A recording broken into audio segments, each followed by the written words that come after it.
Dor, hai guys, balik lagi bareng sama gue. Kali ini gue akan membahas tentang kasus yang lagi viral, yaitu kasus Vina dan Eki. Di sini gue akan mengajak kalian melihat rentang waktu untuk mengetahui kasus ini aneh atau enggak. Rentang waktu apa? Rentang waktu ditemukannya si korban dan yang katanya dikejar dan dieksekusi. Kita mulai dari waktu ditemukannya korban dulu ya di flyover, yaitu menurut berita yang gue baca itu sekitar jam 10.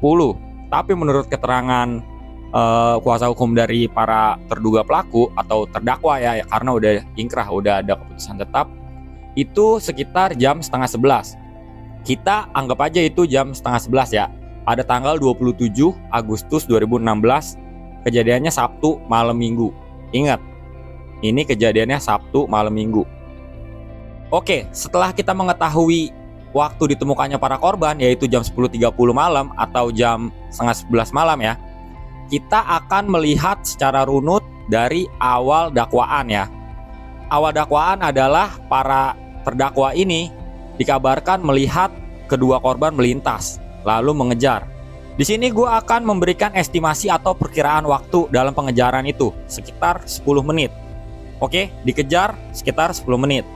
Lalu setelah dapat dan terjatuh para korban dibawa ke TKP. Kita akan estimasi lagi sekitar 10 menit. Berarti udah 20 menit nih ya. Setelah sampai di TKP yang katanya di tempat kosong yang sekarang orang taunya itu adalah TKP, itu dilakukan penganiayaan dulu dong pasti. Nggak mungkin langsung di ruda paksa atau diperkosa. Dianiaya dulu, gue memprediksi estimasi penganiayaan sekitar 10 menit. Berarti udah 30 menit ya. Selanjutnya dilakukan pemerkosaan katanya. Dari 11 pelaku ini, anggap aja 6 orang yang melakukan dengan masing-masing waktu per orang 5 menit. Kita rata-ratain. Berarti itu membutuhkan waktu sekitar 30 menit.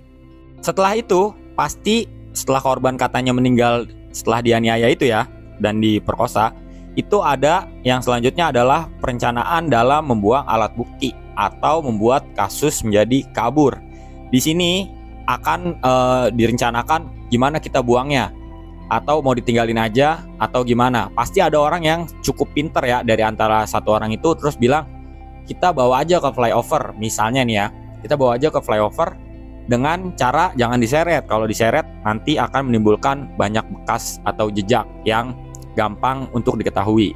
Jadi mungkin dibawa ke flyovernya dengan cara dibonceng. Dan ini menurut gua membutuhkan waktu sekitar 20 menit dalam perencanaan ini. Dan yang selanjutnya adalah eksekusi dalam membawa ke flyover dan mengondisikan sebagai kecelakaan. Itu gua prediksi sekitar 15 menit. Jadi totalnya adalah 1 jam 35 menit. Berarti kalau kita tarik mundur dari ditemukannya para korban jam setengah 11 malam, dikurangin 1 jam 35 menit, itu kira-kira jam 8.55. Atau kita anggap aja lah jam 9 malam ya. Ingat, ini kejadian malam Minggu. Oke, di situ memang katanya tempatnya sepi. Tapi itu kan jalan raya dan waktu kejadian pengejaran masih sekitar jam 9. Masa iya nggak ada saksi mata yang melihat dari awal pengejaran sampai saat korban ditemukan? Nih, biar kalian gak bingung, gue akan memperlihatkan street view-nya ya. Ini yang di atas adalah gambar SMP Negeri 11. Jalan Perjuangan ya. Di sini memang ditulisnya bukan Jalan Perjuangan, tapi kalau kita zoom, ini adalah SMP Negeri 11 Jalan Perjuangan. Di depannya itu adalah yang katanya TKP-nya. Kita mundur dulu. Ini adalah TKP-nya ya. Dan di bawah ini nih, yang map di bawah, ini adalah lokasi mereka. Terus di bawahnya lagi itu adalah lokasi flyovernya. Sekarang kita akan melihat lurus ke depan ke arah flyover ya.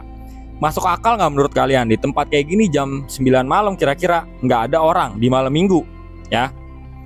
Ini kalian lihat maps gue di bawah ya, akan menuju ke jalan yang lebih besar. Ini jalan menuju ke arah flyover ya. Kita lihat di sini sampai ke perempatan. Nah, ini perempatannya. Kalau misalnya kita ke kanan nih, itu adalah arah flyover. Kalian lihat di bawah nih ya. Di bawah ini tuh tanda panahnya itu flyovernya jaraknya sekitar segitu. Mungkin nggak menurut kalian? Nggak ada saksi mata sama sekali kecuali 2 orang yang katanya pegawai pencucian mobil. Yang sangat mencolok adalah saat korban dikejar, lalu korban dibawa ke TKP, dan saat korban yang katanya sudah meninggal dan ditaruh lagi ke flyover. Di momen-momen itu sekitar anggaplah 1 jam gitu atau kurang lebih segitu, tidak ada satu pun saksi mata yang melihat di malam minggu jam 9 malam. Ya kan? Harusnya polisi bisa mencari dari saksi mata itu antara rentang jam 9 sampai jam setengah 11. Dan keanehan yang kedua, itu jam 9 malam. Banyak CCTV pasti di sekitar lokasi. Anggaplah tahun 2016 belum semasif sekarang ya CCTV, belum semeledak sekarang. Tapi perlu kalian ingat, tahun 2016 itu udah banyak minimarket yang buka. Jadi minimarket itu udah pasti ada CCTV yang mengarah ke dalam dan yang mengarah keluar.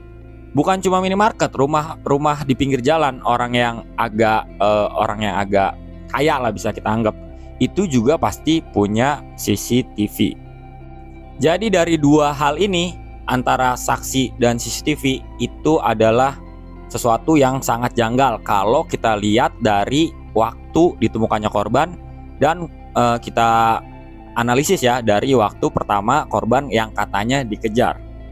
Iya dong. Sekarang gini, itu jalan raya malam minggu. Masa ya dari segitu banyaknya orang nggak ada yang bisa ngelihat jam 9 malam loh itu. Masuk akal nggak sih menurut kalian coba? Kan bisa aja polisi waktu itu membuka sayembara gitu misalnya.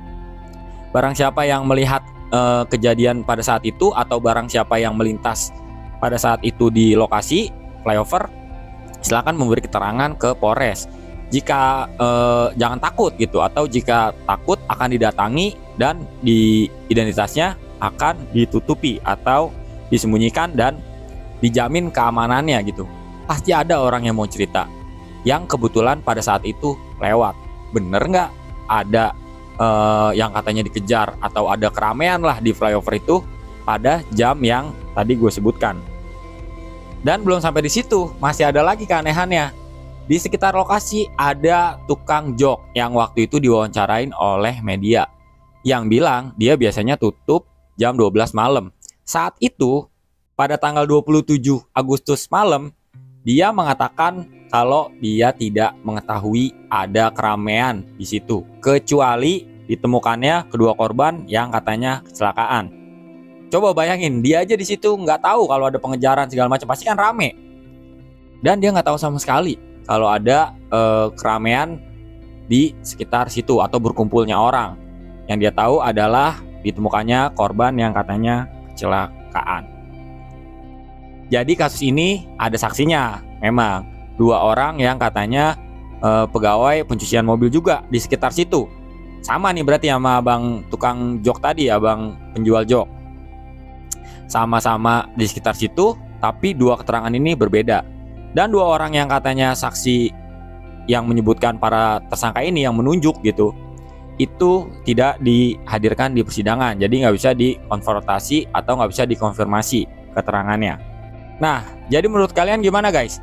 Dari awal ditemukannya korban, terus kita udah memperkirakan tadi ya dari awal pengejaran sampai ditemukannya korban, waktunya kira-kira berapa lama, itu masuk akal nggak kasus ini? Dari situ aja ya kita bahasnya.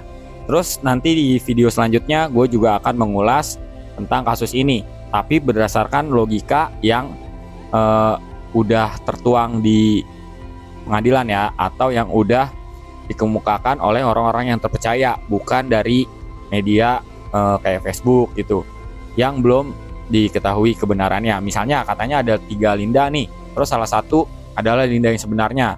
Semua orang ngaku kalau itu yang Linda ini, yang si B Linda yang benar, si C Linda yang benar. Jadi itu nggak bisa kita jadiin tolak ukur. Memang Linda di sini sangat penting untuk dimintai keterangan, tapi kita harus menunggu pihak kepolisian menemukan Linda yang sebenarnya. Oke, nanti gue akan terus update kasus ini, tapi seperti yang gue bilang, dari keterangan orang-orang yang terpercaya, bukan dari netizen yang ngalor ngidul nggak jelas. Jadi kita bahas hanya dari orang-orang yang memang dekat dengan korban atau pengacara korban, pengacara tersangka, atau ahli-ahli yang lain, atau dari pihak kepolisian. Oke guys, gitu aja ya buat video kali ini. Gue minta maaf kalau ada salah-salah kata. Sampai ketemu di video selanjutnya. See you.